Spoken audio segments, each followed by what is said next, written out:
നദീജല കരാർ റദ്ദാക്കിയത് നടപ്പിലാക്കുന്നതുമായി ബന്ധപ്പെട്ട സുപ്രധാന യോഗം ഉടൻ ചേരും. കേന്ദ്ര ആഭ്യന്തരമന്ത്രി അമിത്ഷായുടെ വസതിയിലാണ് യോഗം ചേരുക. വിദേശകാര്യ മന്ത്രാലയത്തിലെയും ആഭ്യന്തര മന്ത്രാലയത്തിലെയും ജലശക്തിയിലെയും ഉന്നത ഉദ്യോഗസ്ഥർ യോഗത്തിൽ പങ്കെടുക്കും. അതിനിടെ ഭീകരർക്കായി തെക്കൻ പിർപഞ്ചൻ മലനിരകളിൽ തെരച്ചിൽ വേഗത്തിലാക്കാൻ നിർദ്ദേശം നൽകി. കരസേനാ മേധാവി ഉദ്ധംപൂരിലെ വടക്ക് കമാൻഡ് ആസ്ഥാനത്ത് എത്തി. പൂഞ്ച്, രജൌരി ജില്ലകളിലെ നിലവിലെ സാഹചര്യം കമാൻഡർമാർ കരസേനാ മേധാവിയോട് വിശദീകരിച്ചു. അതേസമയം കശ്മീരിലെത്തിയ പ്രതിപക്ഷ നേതാവ് രാഹുൽ ഗാന്ധി ശ്രീനഗറിലെ സൈനിക ആശുപത്രിയിലെത്തി പരിക്കേറ്റവരെ സന്ദർശിച്ചു. ജമ്മുകാശ്മീർ മുഖ്യമന്ത്രിയുമായി കൂടിക്കാഴ്ച നടത്തിയ രാഹുൽ ലഫ്റ്റനന്റ് ഗവർണർ മനോജ് സിൻഹയുമായും കൂടിക്കാഴ്ച നടത്തി. ആർ കിരൺ ബാബു ഏറ്റവും പുതിയ വിവരങ്ങളുമായി ചേരുന്നു. കിരൺ, എപ്പോഴാണ് യോഗം ചേരുക? എന്തൊക്കെയാണ് പ്രധാന അജണ്ട? അശ്വതി, പ്രധാനമായും നമ്മൾ നദീജല കരാർ മരവിപ്പിക്കുന്നു എന്ന് പറയുമ്പോൾ അതിനി നടപ്പാക്കണമെങ്കിൽ പെട്ടെന്ന് ഒരു ദിവസം കൊണ്ട് നടപ്പാക്കാൻ കഴിയുന്ന ഒന്നല്ല. വെള്ളം പാകിസ്ഥാനിലേക്ക് ഇന്ത്യയിൽ നിന്ന് ഒഴുകുന്ന വെള്ളം നാളെ മുതൽ അടയ്ക്കാമെന്ന് തീരുമാനിച്ചാൽ നടക്കുന്ന ഒന്നല്ല. അതിന് നിയന്ത്രണങ്ങളാണ് ഏർപ്പെടുത്താൻ കഴിയുക. അത് ഏതെല്ലാം തരത്തിൽ ഏർപ്പെടുത്താൻ കഴിയും, പ്രായോഗികമായി എങ്ങനെയെല്ലാമാണ് കഴിയുന്നത്, ഏത് തരത്തിൽ വേണം ഇത് നടപ്പാക്കേണ്ടത്, ഈ വിഷയങ്ങളാണ് പ്രധാനമായും ചർച്ച ചെയ്യുന്നത്.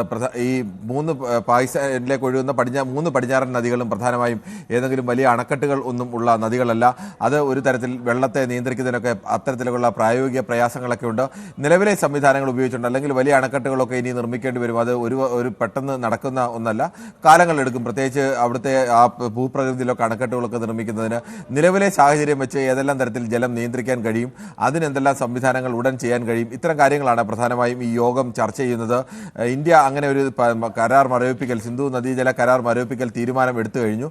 ഇനി അത് ഏത് തരത്തിൽ നടപ്പാക്കണമെന്ന് സംബന്ധിച്ചാണ് ഇത്തരമൊരു ചർച്ച നടക്കുന്നത്. സ്വാഭാവികമായും ഇങ്ങനെ ഇന്ത്യയും പാകിസ്ഥാനും തമ്മിൽ ഒരു പ്രശ്നത്തിലേക്ക് നീങ്ങുമ്പോൾ മറ്റ് നയതന്ത്ര ചർച്ചകളൊക്കെ പിന്നീടൊക്കെ വരും ദിവസങ്ങളിലൊക്കെ നടക്കാനുള്ള സാധ്യതയുണ്ട്. അങ്ങനെ നടക്കുമ്പോഴും പ്രശ്നങ്ങൾ വീണ്ടും പരിഹരിക്കപ്പെടുന്നില്ലെങ്കിൽ ഏത് തരത്തിലേക്കുള്ള കടുത്ത നിലപാടുകളിലേക്കൊക്കെ ഇന്ത്യക്ക് ഇതുമായി ബന്ധപ്പെട്ട് പോകാൻ കഴിയും.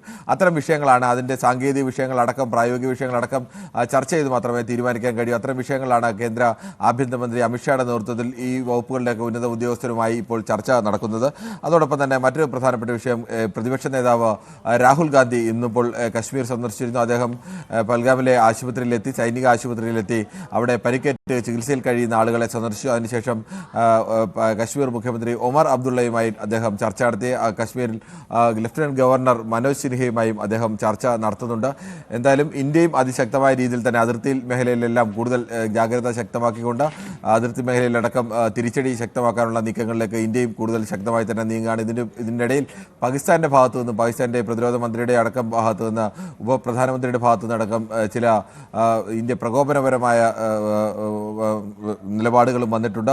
ഇന്ത്യ അടിച്ചാൽ തിരിച്ചടിക്കും എന്നുള്ള മട്ടിലേക്കുള്ള നിലപാടുകളൊക്കെ വന്നിട്ടുണ്ട്. പക്ഷേ പാകിസ്ഥാനുള്ളിൽ തന്നെ ചില തരത്തിലേക്കുള്ള ഇന്ത്യയുമായിട്ടുള്ള നയതന്ത്ര ബന്ധത്തിൽ ഏത് തരത്തിലേക്കുള്ള നിലപാട് സ്വീകരിക്കണമെന്നതിൽ വ്യത്യസ്ത അഭിപ്രായങ്ങളുമൊക്കെ വന്നിട്ടുണ്ട്. പ്രതിരോധ മന്ത്രി തന്നെ ഞങ്ങൾ ഭീകരരെ പാലൂട്ടി വളർത്തിയത് പാകിസ്ഥാനാണെന്നും അങ്ങനെ പാലൂട്ടി വളർത്തിയത് തെറ്റായിപ്പോയെന്നും അമേരിക്കൻ സമ്മർദ്ദത്താലാണ് ഇങ്ങനെ ചെയ്യേണ്ടി വന്നത് എന്ന മട്ടിലൊക്കെ പ്രതികരണങ്ങൾ അതിനുള്ളിൽ നിന്ന് വരുന്നു. അങ്ങനെ പാകിസ്ഥാനുള്ളിലും ഇത് സംബന്ധിച്ച വ്യത്യസ്തമായ തരത്തിലുള്ള പ്രതികരണങ്ങളും വരുന്നുണ്ട്. ശരി കിരൺ. കശ്മീരിലെ ബന്ദിപ്പോരയിൽ ലഷ്കർ കമാൻഡർ അൽത്താഫ് ലല്ലിയെ സൈന്യം വധിച്ചു. നിയന്ത്രണ രേഖയിൽ പലയിടത്തും സൈന്യവും തീവ്രവാദികളും ഏറ്റുമുട്ടി. സിന്ധു നദീജല കരാർ മരവിപ്പിച്ചതായി ഇന്ത്യ പാകിസ്ഥാനെ അറിയിച്ചു. അതിർത്തിയിലെ വെടിനിർത്തൽ കരാർ റദ്ദാക്കുന്നതും ഇന്ത്യയുടെ പരിഗണനയിലുണ്ട്. ബന്ദിപ്പോരയിൽ കുൽനാർ അജസ് മേഖലയിലാണ് സൈന്യവും തീവ്രവാദികളും നേർക്കുനേർ വെടിയുതിർത്തത്. വെടിവയ്പിൽ ലഷ്കർ ഭീകരൻ അൽത്താഫ് ലല്ലി കൊല്ലപ്പെട്ടു. 2 സുരക്ഷാ ഉദ്യോഗസ്ഥർക്ക് പരുക്കേറ്റു. ജമ്മുകശ്മീർ പോലീസും സൈന്യവും തെരച്ചിൽ നടത്തുന്നതിനിടെ ഒളിച്ചിരുന്ന ഭീകരൻ സൈന്യത്തിനു നേരെ വെടിയുതിർക്കുകയായിരുന്നു. 3 മണിക്കൂറോളം ഏറ്റുമുട്ടൽ തുടർന്നു. കുപ്വാര ജില്ലയിലെ നൌഗാം സെക്ടറിൽ പാക് സൈന്യം നിയന്ത്രണരേഖ ലംഘിച്ചു വെടിയുതിർത്തു. ഇന്ത്യൻ സൈന്യം ശക്തമായി നേരിട്ടു.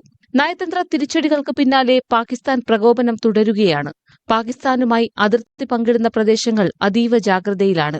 സിന്ധു നദീജല കരാർ മരവിപ്പിക്കുന്നത് യുദ്ധമായി കണക്കാക്കുമെന്ന പാകിസ്ഥാന്റെ ഭീഷണിക്ക് പിന്നാലെ ഇന്ത്യ നടപടികൾ വേഗത്തിലാക്കി. സിന്ധു നദീജല കരാർ മരവിപ്പിച്ച് ഇന്ത്യ വിജ്ഞാപനമിറക്കി. പാകിസ്ഥാനെ ഔദ്യോഗികമായി ഇക്കാര്യം അറിയിച്ചു. അട്ടാരി അതിർത്തി വഴി പാകിസ്ഥാനിലേക്ക് മടങ്ങുന്നവരുടെ എണ്ണവും കൂടി. വ്യോമമേഖല അടയ്ക്കാൻ പാകിസ്ഥാൻ തീരുമാനിച്ചത് സർവീസുകളെ ബാധിക്കും. വിമാനങ്ങൾ ദൈർഘ്യമേറിയ റൂട്ട് തിരഞ്ഞെടുക്കാൻ നിർബന്ധിതമാകും. വിമാന ഇന്ധന ചെലവുകൾ വർദ്ധിക്കുന്നത് നിരക്കുകളിലും പ്രതിഫലിക്കും. യുദ്ധസമാനം തന്നെയാണ് അന്തരീക്ഷം. അറബിക്കടലിൽ മുന്നൊരുക്കങ്ങൾ സുസജ്ജം. INS സൂറത്തിൽ നിന്നും മിസൈൽ വിജയകരമായി വിക്ഷേപിച്ചുവെന്ന് നാവികസേന അറിയിച്ചു. കടലിലെ അഭ്യാസത്തിന്റെ ദൃശ്യങ്ങളും പുറത്തുവിട്ടിട്ടുണ്ട്. കറാച്ചി തീരത്ത് പാകിസ്ഥാൻ മിസൈൽ പരിശീലനം നടത്തിയെന്ന വാർത്തകൾ പുറത്തുവന്നതിന് പിന്നാലെയാണ് ഇന്ത്യൻ നാവികസേനയുടെ മറുപടി. News desk, news 18. പഹൽഗാം ഭീകരാക്രമണത്തിൽ പങ്കെടുത്ത 2 ഭീകരരുടെ വീടുകൾ സ്ഫോടനത്തിൽ തകർത്തു. ഭീകരർ ഒളിച്ചതായി സംശയിക്കുന്ന പിർപഞ്ചാൽ മേഖലയിൽ പരിശോധന തുടരുകയാണ്.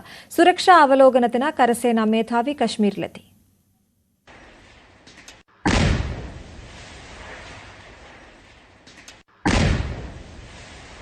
പെഹൽഗാം ഭീകരാക്രമണത്തിൽ പങ്കുള്ള 2 തീവ്രവാദികൾ പുൽവാമ ജില്ലയിലെ ത്രാലൽ ആസിഫ് ഷെയ്ഖിന്റെയും അനന്ത്നാഗിൽ ബിജ് ബെഹാരയിൽ ആദൽ തോക്കറിന്റെയും വീടുകളാണ് സ്ഫോടനത്തിൽ തകർത്തത്.